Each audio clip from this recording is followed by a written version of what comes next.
This is 5 in 10 from Skywatch TV. 5 things you need to know for Tuesday, March 19th, 2024. I'm Derek Gilbert. If you're watching us on YouTube, thank you. God bless you. Subscribe, share, click the bell for notifications, and then stick around after the break. Tell you how to guarantee we never get canceled. Topic number 5 today, a Trojan horse.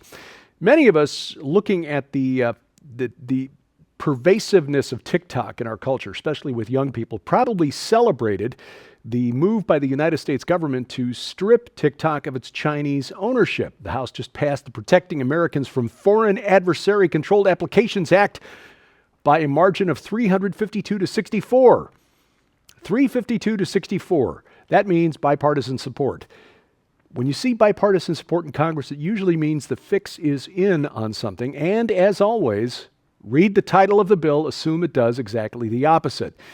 And it appears upon further review that's exactly what this bill does. It is not about TikTok in particular, but that's how it's sold to the American public. Most of us looking at TikTok and the influence it has on our young people, like, yay, great, let's throttle that, but that's not what the bill does. After years of championing the First Amendment, House Republicans now siding with the deep state in what amounts to a clampdown on free speech. Congress has now fallen in line with the deep state in trying to prevent us from using the internet to share our opinions freely. Democrats, they stand to lose a lot from this bill. 73% of TikTok users opposed the bill, and let's face it, most TikTok users being young, more likely to vote Democrat in the upcoming election. So Democrats are having to sell this to their users by saying, or their base by saying, it's going to make TikTok better. Don't worry.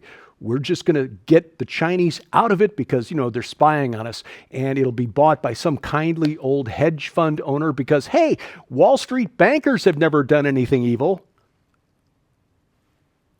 Yeah, Nancy Pelosi saying this is not an attempt to ban TikTok, it's an attempt to make it better. Well, that's not exactly what it is. The poison pill hidden inside the word salad coming from inside the Beltway is this.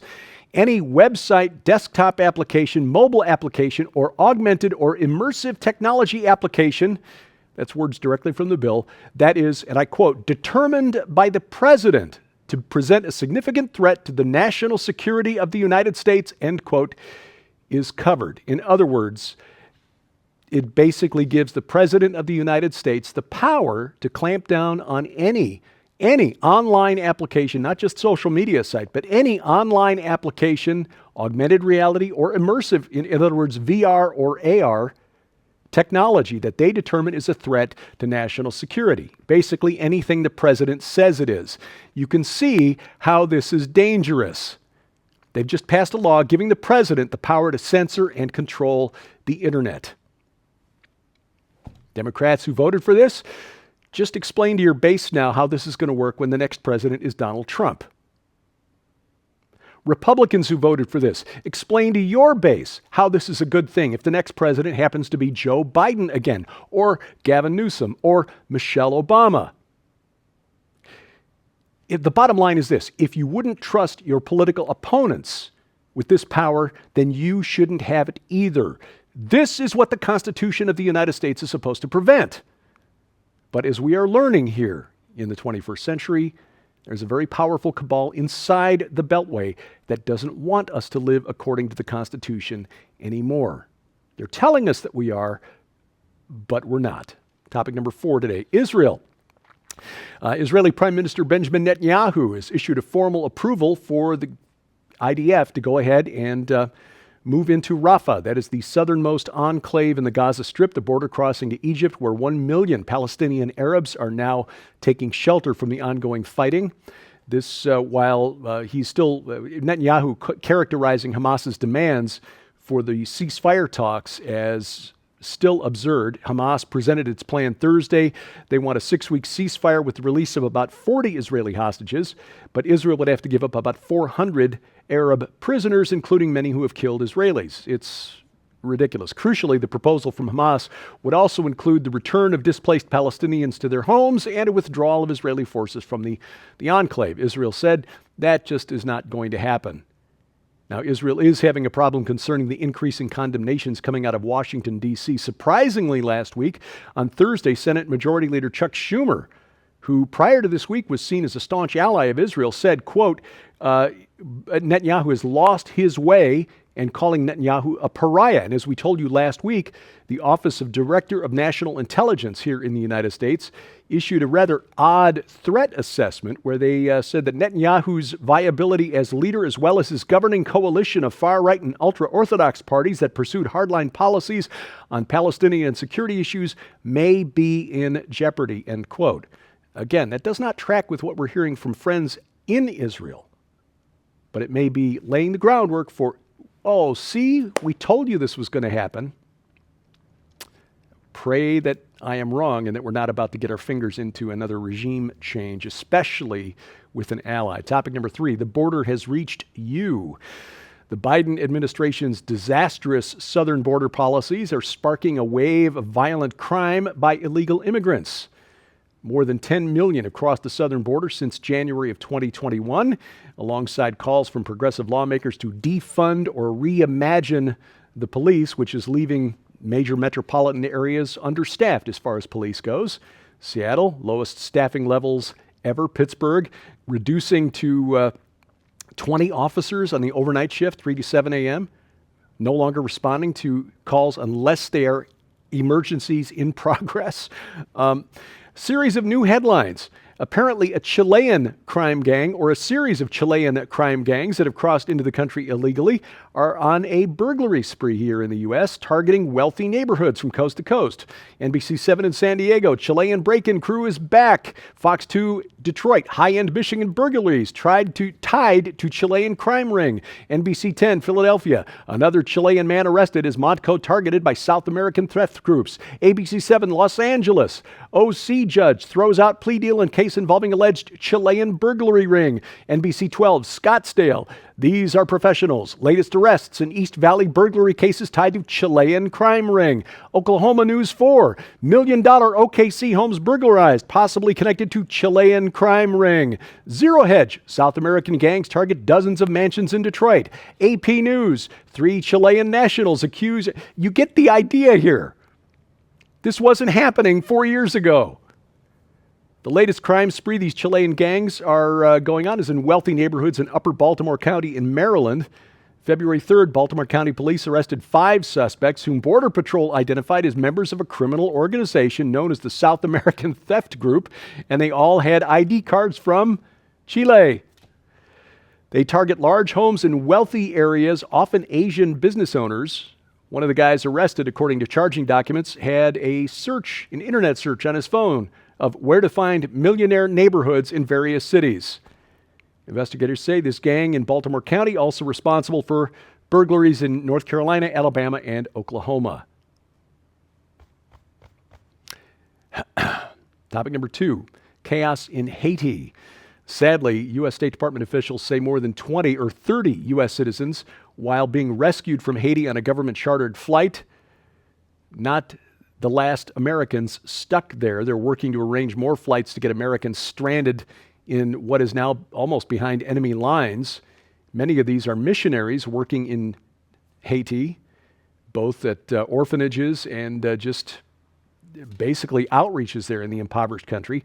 Powerful gangs continue their battle to topple the government there. The capital of Port-au-Prince has become a war zone cut off from the rest of the world, reportedly 80% of the capital under the control of gangs. Haiti's former foreign minister warns that the country risks becoming a big open-air jail run by gangs who will fight international attempts to get the violence under control so that a new government can be established. Pray for the people of Haiti. That country is turning into total anarchy. Coming up in New Orleans, they've got a different problem. Stoned rats.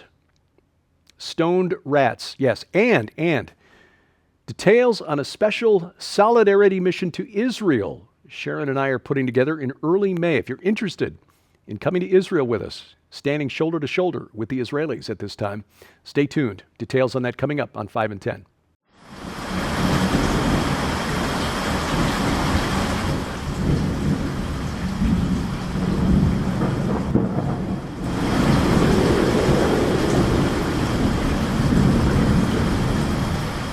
There is an all-out war being waged on the minds of an entire generation of today's young people.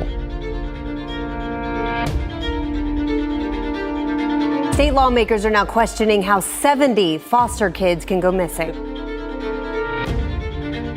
They have convinced us in the West that children are a burden. Birth rates are below replacement levels just about everywhere in the Northern Hemisphere. People would have to be utterly blind or insane not to recognize the current heartbreaking onslaught against our most vulnerable citizens, our children. Children who have been thrown up against walls and locked in closets. Children who hide under their beds in fear and whose nightmares are real. Children who have been beaten with 2x4s, whipped with bicycle chains, and burned with cigarette butts. Children living in foster care are 4 to 5 times more likely to commit suicide than those who are not. An agenda to submit our current generation of children to a fate far worse than death is being carried out. I was 5 years old. I was doing dishes. My mom was so mad. She had picked up one of the steak knives and shoved it through my hand and just walked away. Who will stand in the gap for these children? These are real lives.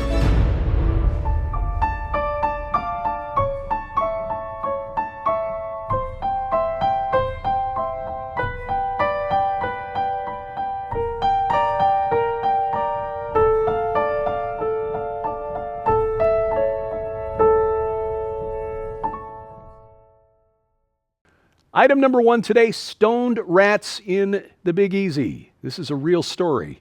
Rats are getting into the evidence room at New Orleans police station and getting high as a kite. They're eating up the marijuana in the evidence locker. It's held under lock and key, but the evidence locker is apparently not secure, at least not from the rats.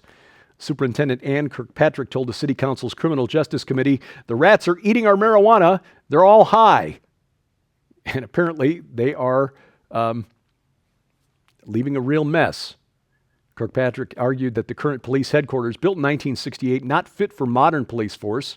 Elevators are broken, no air conditioning. Officers are forced to work around rats and cockroach droppings. Rat and cockroach droppings left on their desks. And the stoned rats of particular concern because their taste for the weed could jeopardize criminal cases. Yes, we caught this guy, we got the evidence, but the rats ate the evidence.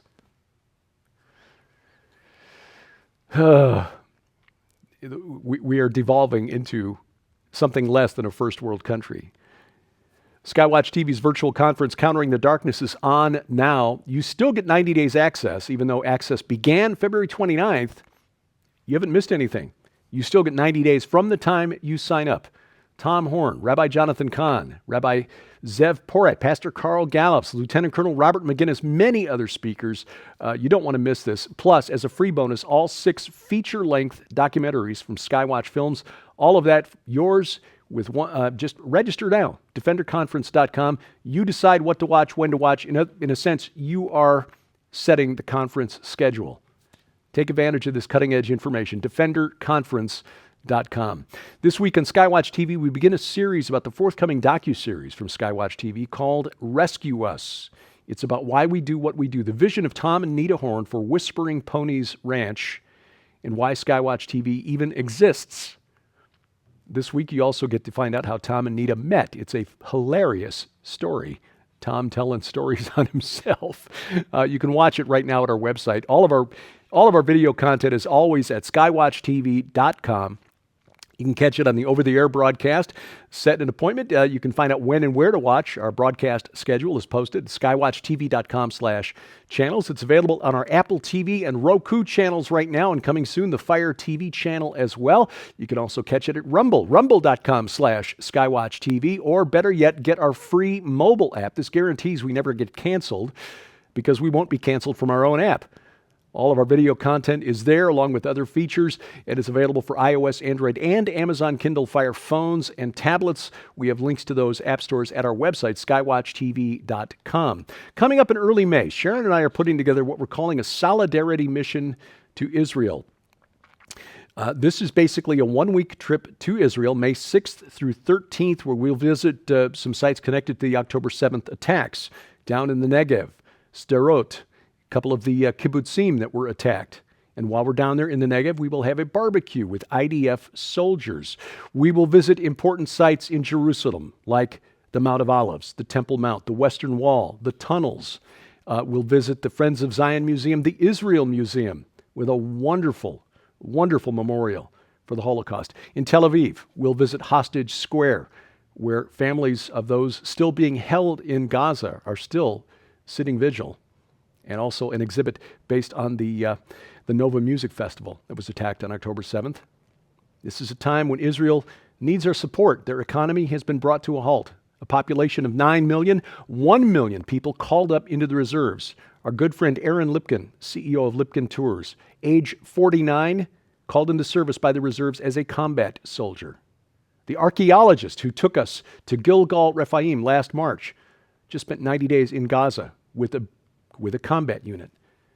This is what's happening in Israel right now. But it is still secure. Zev Porat was just here in the Ozarks. He flew out of Tel Aviv and flew back home again. We would not take you into an area that is not secure. And again, we'll be in Jerusalem for most of this visit and seeing the sites that you want to see. Ground zero in this long supernatural war, if you will, including the Temple Mount itself. If you're interested, this is not a Skywatch TV event. Joe Horn has given me permission to talk about this on this program. Go to gilberthouse.org/travel for information. gilberthouse.org/travel if you want to join us on our solidarity mission to Israel, May 6th through 13th. And thank you. And thank you for watching as we keep watch. I'm Derek Gilbert. This is 5 in 10 from Skywatch TV.